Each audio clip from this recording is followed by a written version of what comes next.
This is how you're going to import an Excel file in Zoho CRM. So first, you're going to prepare or you're going to have your file ready. Now, from the CRM Zoho, you're going to open the Zoho CRM and then you're going to log in. Now, at the top, you will find tabs like leads, contact, account, deals, and all that stuff. Now you're going to click the module that you want to import into. So for example, we want to import to the leads section. And then from here, you're going to look for the import button or the import leads button. So you can find it at the middle right here. And then you're going to click on it. Now in the import screen, we are going to click on browse. And then we're going to browse our files to look for the XLXS or the CSV file that we have. So I'm just going to scroll down right here and then trying to try to find it. So as you can see here, I have my file. I'm going to click on that and then I'm going to hit on open. Now, Zoho will detect encoding, etc. And then after uploading, Zoho will show you your files, columns, and Zoho fields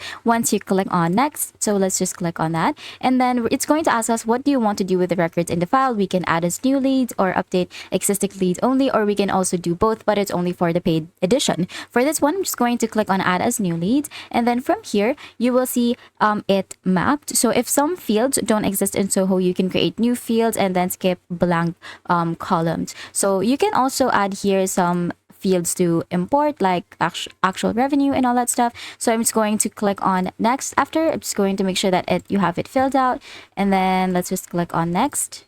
Now, after everything has been filled out, we can add a trigger automation and process management. We can also assign follow-up tasks if you want, and then we're going to hit on finish once all of that has been scheduled.